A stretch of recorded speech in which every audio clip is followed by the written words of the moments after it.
السلام علیکم نحمدہ و نصلی علی رسولہ الکریم۔ بلال نیوز کی طرف سے حاضر ہوں، سید طارق المجدد۔ معلومات جو انٹرنیشنل نیوز کی طرف سے آئی ہیں اور ایرنا کی طرف سے، جو کہ ایران کی ایجنسی ہے، اس نے بھی اسے مینشن کیا ہے کہ پاکستان کے اوپر ڈرون حملہ ایران نے کیا ہے، اور پاکستان کی پریمائسز کے اندر۔ اس کا مطلب یہ ہے کہ جیسے امریکہ پہلے کرتا تھا، یا انڈیا جو دعویٰ کرتا رہا ہے کہ ہم جو ہے وہ اسٹرائک کر کے آ گئے پاکستان کے حدود کے اندر وغیرہ وغیرہ، تو اسی طرح یا اس سے کہیں زیادہ ایران نے دعویٰ کیا ہے، اور انٹرنیشنل میڈیا نے بھی اسے ہائی لائٹ کیا ہے کہ پاکستان کے حدود کے اندر جو بھی جند اللہ تھی، پہلے کوئی تنظیم یا اس کو بدل کے کسی اور نام سے، بقول ان کے انہوں نے کوئی اس کے پروف تو نہیں دیے، لیکن انہوں نے کہا ہے کہ نہ یہ لوگ آ کے پاکستان سے مسائل حل کرتے تھے ایران کے اندر، جو کہ سنی تنظیم ہے۔ بہرحال ہمارا کہنا یہ ہے کہ پاکستان کے جو سرحدیں ہیں، پاکستان کی جو سالمیت ہے، وہ سب سے افضل ہونی چاہیے بعد از اسلام، بعد از دین کی۔ اور ہماری جو افواج ہیں، پاکستان آرمی ہے، پاکستان کی جو عسکری قوتیں ہیں، عسکری افراد ہیں، وہ ہمارے لیے ایسے ہی جیسے سر کا تاج۔ مسائل آتے رہتے ہیں، جاتے رہتے ہیں، لوگ آتے رہتے ہیں، سیٹ پہ جاتے رہتے ہیں، لیکن جو سالمیت ہے ملک کی، وہ سب سے زیادہ مقدم ہونی چاہیے۔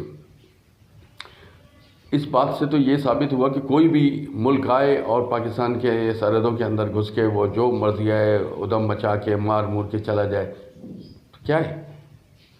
پاکستان کہاں ہے؟ میں پہلے بھی یہ کہتا تھا، میرا کہنا یہ تھا، ہو سکتا ہے میرا ویژن غلط ہو، کہ کسی چیز کو تسلیم کر لینا اس کو پیک کر دینے کے برابر ہوتا ہے۔ جیسے اگر اسرائیل کو ابھی تسلیم کر لیا جاتا پہلے، تو اس کی سرحدیں پھر آگے نہیں بڑھتی۔ کیا اس بات پہ ہم غور نہیں کر سکتے تھے کہ خیبر، وہاں جو قلعہ ختم ہوا تھا، وہ پاکستان کے اس حصے کے اندر خیبر کا نام کیسے آ گیا؟ اور یہ ساری صورتحال کیوں ہے؟ اس کے پیچھے بہت عوامل ہیں، ہم 100 نہیں 10-20 سال کے بعد بھول جاتے ہیں، لیکن جو دنیا کے چلانے والے لوگ ہیں، یا ہم کہہ لیں کہ انالائسس جو کرتے ہیں، یا یہودیوں سے یا بینکرز سے تعلق رکھتے ہیں، وہ 200 سال 500 سال کی پلاننگ کرتے ہیں اور اپنا کام پورا کرتے ہیں۔ ہم سوچتے رہتے ہیں، ہم لیک آؤٹ کرتے رہتے ہیں اپنے ہی لوگ۔ ایران کی طرف سے یہ دعویٰ کیا گیا کہ ہم نے میزائل کا بھی حملہ کیا ہے، اور ہم نے اسٹرائک کی ہے ڈرون کی طرف سے بھی۔ ایک طرف ایران کی جنگ جاری ہے سعودی عرب اور اسرائیل اور امریکہ سے، اس نے ایک ساتھ اٹیک کیا ہے، بقول ان کے عراق میں بھی کیا ہے، شام کے میں بھی کیا ہے، اور جو ہے پاکستان کے حصے میں بھی کیا ہے۔ اٹ مینس کہ وہ ایک ہی وقت کے اندر سب سے لڑنا شروع کر رہا ہے، اور یا پھر عالمی جنگ چھیڑنے کی طرف یہ پہلا قدم ہے۔ میں نے پہلے بھی کہا تھا کہ دنیا کا توازن جو آبادی کا ہے، وہ پاکستان، انڈیا اور چائنا میں ہے، اور یہ لوگ ہزاروں لاکھوں ڈالر خرچ کرتے رہے، کبھی گرین کے نام سے، فیملی پلاننگ کے نام سے، یا کووڈ-19 کے نام سے، یا اور بھی بہت ساری بیماریاں اور دوائیں استعمال کرنے کی وجہ سے، کہ برتھ کو کنٹرول کیا جائے، لوگوں کی آبادی کو کم کیا جائے، لیکن یہ اس میں ناکام ہو چکے ہیں۔ یورپ کے اندر بھی 93 کے اندر ایک کانفرنس ہوئی تھی، وہاں پہ NGOs کی ایک میٹنگ ہوئی تھی، انہوں نے کہا تھا کہ کیا فرانس کا مستقبل کا جو لیڈر ہے وہ مسلمان ہوگا؟ لوگ بڑے حیران ہو گئے، یہ کیا بات ہے؟ انہوں نے بتایا کہ فرانس کے اندر، یہ صورتحال پورے یورپ کی ہے میں بتا رہا ہوں، فرانس کے اندر لڑکی سے شادی کر رہی ہے، لڑکا لڑکے سے شادی کر رہا ہے، اور اگر جن جوڑوں نے شادی بھی کیا تو 1 سے 2 بچوں سے زیادہ نہیں ہے۔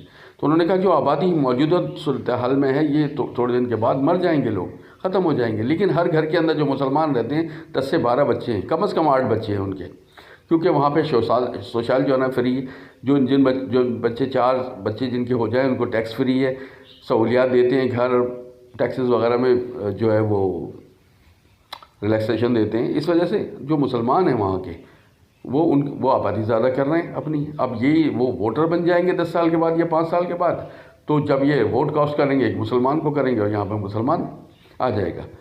تو دہشت گردی کی طرف نام لگا کے دوسری طریقے سے انہوں نے ایک اپنا پروپیگنڈا چلایا اور دنیا کے اندر یہ بہت مشہور کیا گیا. اس میں کافی حد تک ہمارے لوگوں کی بھی غلطیاں تھیں. اب جو ہمارا برادر اسلامی ملک ہے ایران میں جو لوگ زائرین جاتے ہیں وہ ٹریننگ بھی لیتے ہیں، وہ علامہ بھی بنتے ہیں اور خاموشی سے پوری کارروائیاں کر کے شام کے اندر دوسرے ملک میں پھر واپس بھی آ جاتے ہیں پاکستان، کیونکہ یہاں پہ کچھ لوگ ملے ہوئے ہیں. اسی طرح سعودیہ کی طرف سے جو سپورٹ کیا جاتا تھا وہ بھی سب سے ڈھکی چھپی بات نہیں ہے. تو 2 الگ ملک ہمارے ملک کے اندر آ کے طوفانی بدتمیزی مچاتے رہے. ہم اپنی کوتاہیاں کہہ لیں یا اپنی مصلحتیں کہہ لیں یا اپنے تحفے کہہ لیں، ان کی وجہ سے ہم اپنے ملک کو تو نیچے لانے پہ راضی ہیں لیکن ان کا نام لگانے پہ راضی نہیں ہوتے تھے. ابھی جو بلوچستان کا معاملہ ہے، بلوچستان اس وقت لاوے کا گڑھ بنا ہوا ہے، لاوا کسی بھی وقت پھٹ سکتا ہے. اور وہاں پہ اسٹرائک کرنے کا مطلب ہے کہ یہ ایک بہت بڑا اعلان ہے، یہ کوئی معمولی بات نہیں ہے، یہ بہت بڑا اعلان ہے. آذربائیجان کا جنگیں ہوئی ہیں، وہاں پہ بھی دیکھا، دنیا میں دیکھا گیا ہے، بہت سی جو عوام ہیں وہ دوسرے ملک کی فوجوں کو بلاتی ہے یا ساز باز کرتی ہے، تب وہ دوسرے ملک کی فوجیں آتی ہیں، کام کرتی ہیں. ہمارے یہاں ہم اپنے جو ہمیں اللہ تعالیٰ نے جو کچھ دیا ہوا ہے وہ کسی اور ملک کے پاس نہیں ہے. معدنیات لے لیں، ہمارے ذہین لوگ ہیں ہمارے، یہی نہیں جو افرادی قوت ہے وہ ایک ذہین ترین لوگ ہیں ہمارے ماشاءاللہ، لیکن ہمارے لوگوں کو یوز کرنا نہیں آتا. ہم ایک بچوں کو اپنے